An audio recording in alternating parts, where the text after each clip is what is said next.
Welcome back. Brad and Matt Crouch have quickly earned a reputation for being as hard as nails. The brothers from Ballarat are ball magnets. Leg and foot injuries have plagued Brad's early career with the Crows. The rising star runner-up in 2014 didn't play at all last year. He had to watch as younger brother Matt impressed in 17 games, averaging 21 disposals. The boys share a house and both confess to being fiercely competitive. So what was it like on draft night when Matt realised he was going to join Brad? Yeah, it was obviously very exciting at the time.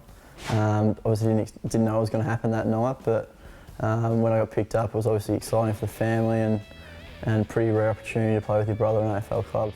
Being only 15 months apart, we're generally sort of around the same mark physically and that as well when we were growing up. And yeah, I probably was always a little bit bigger than that, but he sort of started growing. And now we're not a lot different really. Yeah, being the younger brother, you always cop it a bit, but yeah, had a couple of good blues over the years, but now we're pretty good.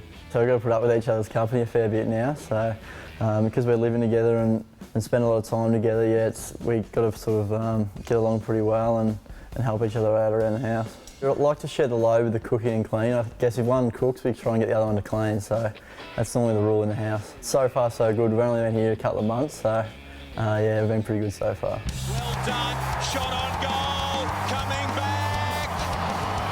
Crouch has kicked it, gives it up, slam forward. This is an epic. I think we're both looking forward to playing a lot of footy together. It's been a little bit frustrating probably the last couple of years that we haven't had too many opportunities, and we're keen as mustard to both get out there and hopefully string a season together.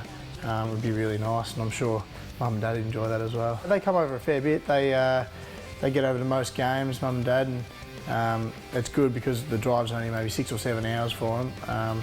It's reasonably easy. They do a lot of night driving. They're both school teachers, so it sort of works in reasonably well because they have their weekends off, and obviously Melbourne games are quite easy for them as well. Showdowns are the ultimate grudge match. Fierce rivalry ensures an even greater intensity among players and more inflamed passion from supporters. It's been that way since the very first showdown, when Rod Jameson and Scott Cummings went toe-to-toe. The Jameson, Cummings, that could be a pivotal duel. First of all, the game itself, we had Tom Gilligan in the ruck. We had our ruckmen that were injured, so we went in a little undermanned straight away. I think personally for me, I found it probably overawed a little bit by the occasion. It was against a rival. There was so much build up.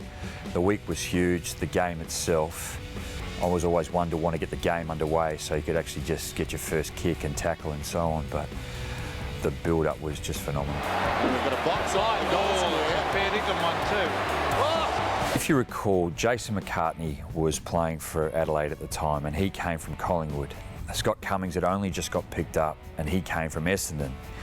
Cummings tended to be a little bit mouthy at the time, and that didn't really bother me.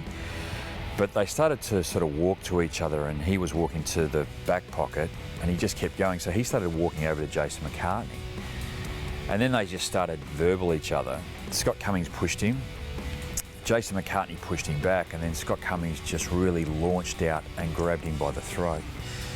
And I guess right at the time, I just went, I've just had enough. You think you're black and white through and through, and you've been here 2 minutes. So it sort of started, that's how it actually started. Meters away, Peter, but I think you saw it fairly well. It was a boxing match. Look at this. Oh, look, I think I did okay. He had a bit of blubber around him, so he's about 10 kilo heavier than me. But look, I must admit I surprised myself in terms of how I handled the moment. Look, is it good for the game?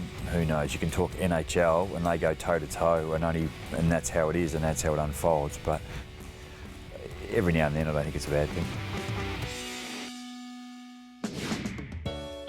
Like most AFL players, David Mackay likes to escape the limelight and head overseas at season's end.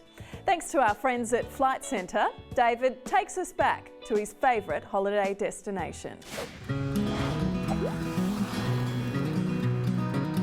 A couple of years ago I went to Europe for my honeymoon, and sort of started in Barcelona and went along the Mediterranean coast into Italy.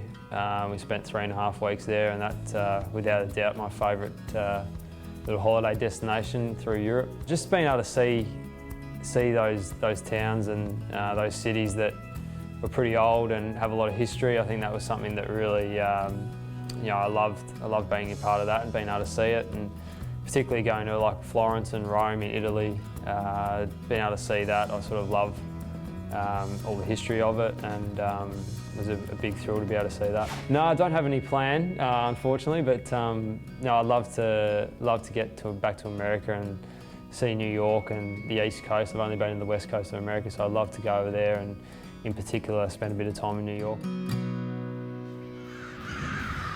Still to come, the young Victorian who wants to play all his footy with the Crows. And the players recall their favourite Showdown moments.